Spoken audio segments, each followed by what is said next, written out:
So children, in this chapter of human resource, we had already studied about the creation of human resource in India, and we had studied about the meaning of the word human resource and what are the roles played by health education in developing human resource. Now in this part of the chapter, that is the last part of the chapter, we have got distribution of population in India. Now we are going to study about the distribution of population. Now, the population of India is very unevenly distributed. Now, why is this happening? Because you will find that the physiography of India differs from one place to another. And then after that, we know that there are many places through which the rivers flow through India. So that is why, depending upon the physiography, that is the physical features, depending upon the rivers, depending upon the terrain, and many other factors which are there, the population we say is not evenly distributed. So it is very unevenly distributed. Now, the majority of the population dwells in the plains and in the urban metropolis, and the rest of the resourceful regions of the plateaus, and fewer population is found on the mountains, deserts, islands, and in the forests. Now, over here you see the map of India, which is showing the population density, that is per square kilometer in the year 2011. Now, according to the 2011 census, the highest percentage of population lives in Uttar Pradesh. Okay, lives in Uttar Pradesh, followed by Maharashtra. Now, the amount of population that lives in Uttar Pradesh is 16.49%, followed by Maharashtra, which is 9.28%. Then we have Bihar, 8.58%. As you see in this map, the color is slowly, the shade is slowly becoming deep, which that means that the population density is increasing according to the legend given. So Bihar is 8.58%, West Bengal is 7.55%. Half of 50% of India's 1.34 billion population is spread only in these five states, that is Uttar Pradesh, Maharashtra, Bihar, West Bengal, and Madhya Pradesh. So these are the states that have the highest population. Population density refers to the average number of people living in an unit area. So what is population density?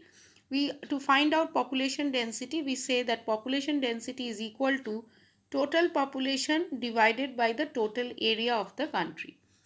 Now, according to 2011 census, India's population density is 382 persons per square kilometer.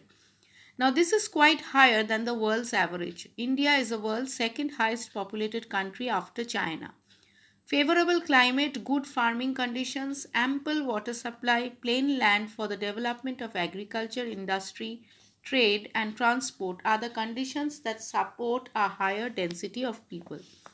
Inaccessible areas of the mountains and severely cold climate and dearth of food and job opportunities force the people to migrate to opportune areas. That means if there is a cold climate, if the place is inaccessible, that means on top of the mountains, then if there is dearth of food, that is shortage of food, and because of job opportunities, people migrate from one place to another, that means to the better places.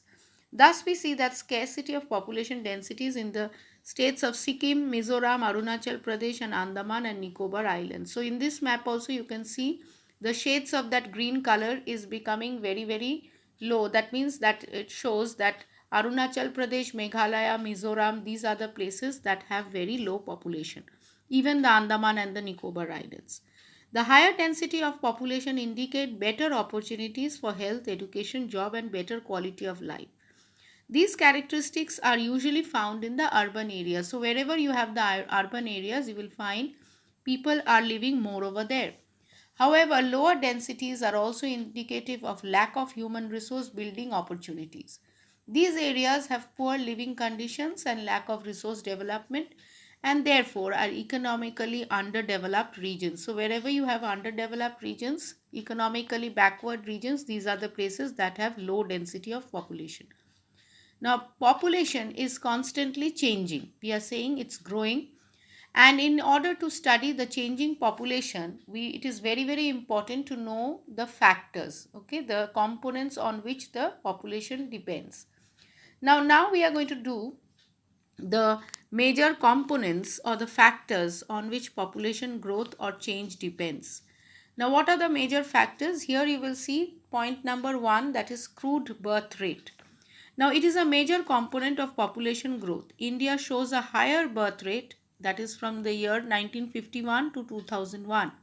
There is a slow decline after 2001. So that means birth rate was very high from the year 1951 to 2001, after which after 2001 the birth rate or the growth rate has decreased.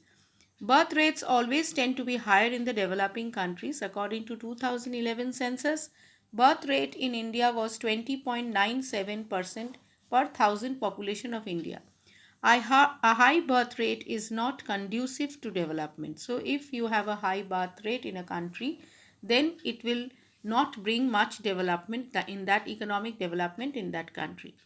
Next is second is the crude death rate. Now it is the number of deaths per thousand people in a year. Death rates are higher in the developing countries due to poor healthcare facilities. A declining death rate would increase the population growth also. Why? Because if nobody dies, then you will find that more and more of population is increasing. Then we say that according to 2011 census, death rate in India is 7.48%. Lower death rate is indicative of higher life expectancy also. This is mostly common in the developed countries. Now, thirdly, the third point is migration. Now, it refers to the movement of the people. So, it can be within a country or may lead to movement to other countries also. So, migration can be inside a country also, that is moving from one state to the other for various reasons, or people may be moving to the other foreign countries for various reasons. Now, it can lead to a major change in the population. That is why migration has been considered as one of the factors for population growth. It is due to better opportunities in other regions that people would like to migrate. People who come to settle from other regions or countries are called immigrant population. The outgoing people from their own country to the other places are called emigrant population. Globalization has led to the changes in population composition due to immigration. Now the fourth is the rural urban population. Now rural urban meaning people who are living in the rural areas as well as in the urban areas. So that is also one of the factors for population growth or change. The rural population is high in comparison to urban population in India. It is because that India is an agricultural country. People are more or less engaged in agriculture or agro-based industries. Again, in the urban areas, people are engaged in non-agricultural activities. Gradually, with growing opportunities or jobs, education, health, and better lifestyle, people tend to move to the urban areas. That means they are leaving the villages and coming to the cities or in the urban areas. Most of these rural urban migrations are happening in the metropolitan cities such as Mumbai, Delhi, Kolkata, Bangalore, leading to faster growth rate of population in these cities. On the other hand, the rural population has barely increased. So that means that rural population is becoming less and less as the years are changing.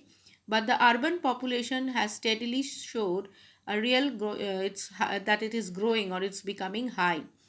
Now, last point that is there, that is called the sex ratio of the country. The number of females per thousand males in terms of sex ratio. A well-balanced sex ratio is an indicative of a progressive country. According to 2011 census, the average sex ratio of India is showing 940 females per thousand males. Now, peoples are a national's wealth, so healthy and skilled population is an economic strength of the full nation. So that is all about the population density of India, and we say that healthy population and educative population will create a lot of human resource that will help in the total economic development of any country. So please go through this part of the chapter and we will carry on with it in the next class. Thank you.